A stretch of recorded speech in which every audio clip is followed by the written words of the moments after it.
Mon père était soldat, ma mère était guerrière. Voilà, ça c'est mes parents, c'est au Zaïre, parce qu'à l'époque ça s'appelait Zaïre, en 1974.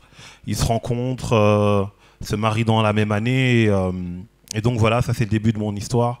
C'est le début de l'article 15 dont on va parler tout au long de cet entretien. Le Zaïre en 74, c'est le monde des possibles. Voilà, il y a le combat de Mohamed Ali contre George Foreman, c'est James Brown, c'est la qualification de l'équipe nationale à la Coupe du Monde. Bon, on s'est fait battre un peu sèchement, mais bon, c'était possible encore à ce moment-là.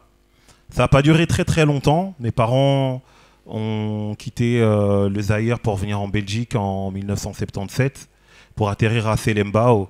Là, vous voyez, ceux qui habitent à Bruxelles reconnaîtront la gare du Nord. C'est mon père, et ma soeur et deux de mes cousins. Mon père appelait Schaerbeek Selembao parce que c'était un quartier très pauvre de Kinshasa. Et Schaerbeek, en 77, lui faisait penser à ça. Et donc voilà. Ça, c'est mon oncle. Il s'appelle Rondo. Il faisait partie d'un très grand orchestre du Congo qui s'appelle Loké Jazz, Franco et Loké Jazz, pour ceux qui connaissent. Il était saxophoniste et c'est lui qui m'a introduit dans le monde de la musique. Il m'avait offert un premier saxo quand j'étais petit. J'appréciais vraiment l'univers de la musique. Il l'avait compris. Et notamment grâce à cette personne que vous voyez, c'est Michael Jackson. Je vais pas vous faire de moonwalk ce soir, mais en quelque sorte, ça a été un petit peu Mon père m'a dit quand j'avais 3 ou 4 ans, c'est là où il m'a vu pour la première fois danser et chanter. C'est sur du Michael Jackson, Billie Jean, tout ça. Donc ça a été un peu mes deux grosses introductions. Et ensuite, ben voilà, je suis arrivé à l'école primaire. L'école primaire, c'est des bons et c'est des mauvais souvenirs. Des bons souvenirs parce que j'ai toujours aimé apprendre, mais un peu des mauvais souvenirs parce qu'à mon entrée, mes parents deviennent sans papier. Mon père travaillait pour l'ambassade du Kenya, il est tombé malade, il perd son boulot. Et donc on se retrouve dans une situation un peu précaire au niveau des papiers.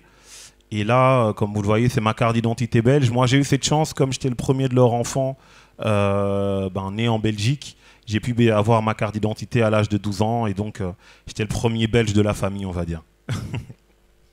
On a eu d'autres après. Voilà, ben ça vous le connaissez, BE2NYB, voilà, son nom à lui c'est Benny B, vous l'avez deviné. Ça c'était...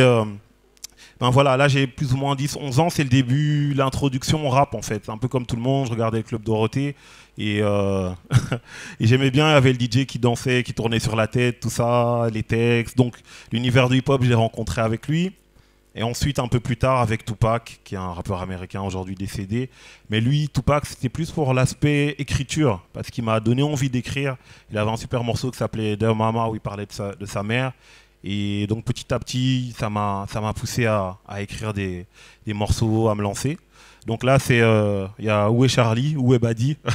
Donc c'est moi avec les Sharps, ça c'est mon premier groupe. À l'époque, on s'appelait Le Chant des Loups. Et... on faisait partie d'un collectif et moi, le groupe dont je faisais partie s'appelait Les Présumés Coupables. Je devais avoir 14 ans quand j'ai commencé. On a sorti notre premier disque à 18 ans. Ensuite, la scène, après toutes ces années dans le groupe, j'ai eu un petit peu une révélation un jour sur scène, c'était au Botanique. J'ai eu envie un petit peu de changer, de quitter le rayon rap classique pour parler aux gens en fait. Et donc j'avais plein de surnoms et j'ai décidé de m'appeler Badi. Et dans cette recherche, pour la première fois de ma vie, en 2013, je suis parti à Kinshasa. J'ai rencontré ma grand-mère, le rond-point Victoire, le délestage, le sable noir, tous ces souvenirs.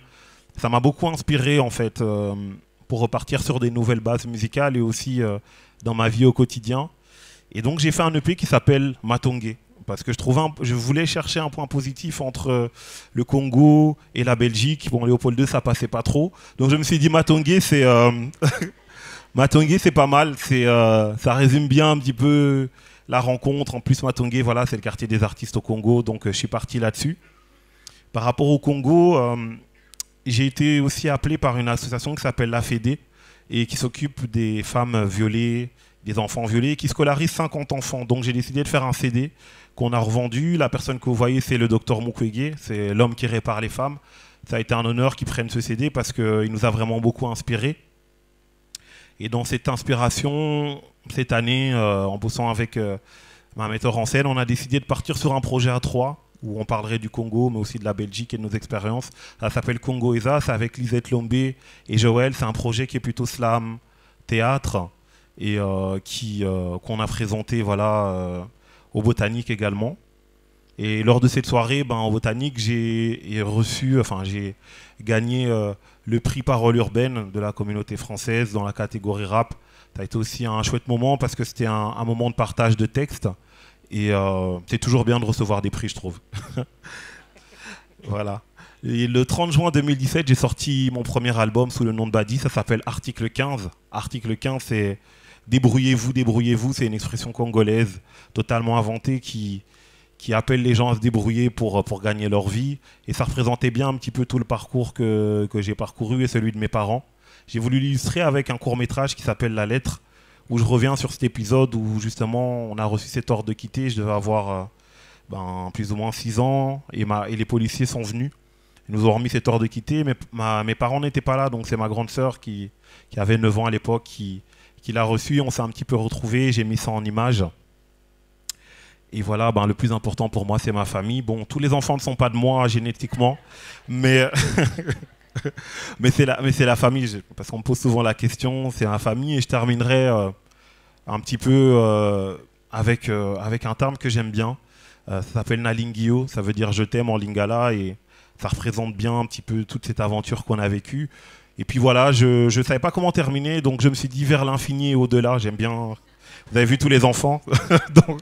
donc au final, Toy Story, c'est un classique. Donc voilà, aujourd'hui je suis venu vous présenter une partie, mais l'histoire continue. Et c'était Badi. Merci Badi.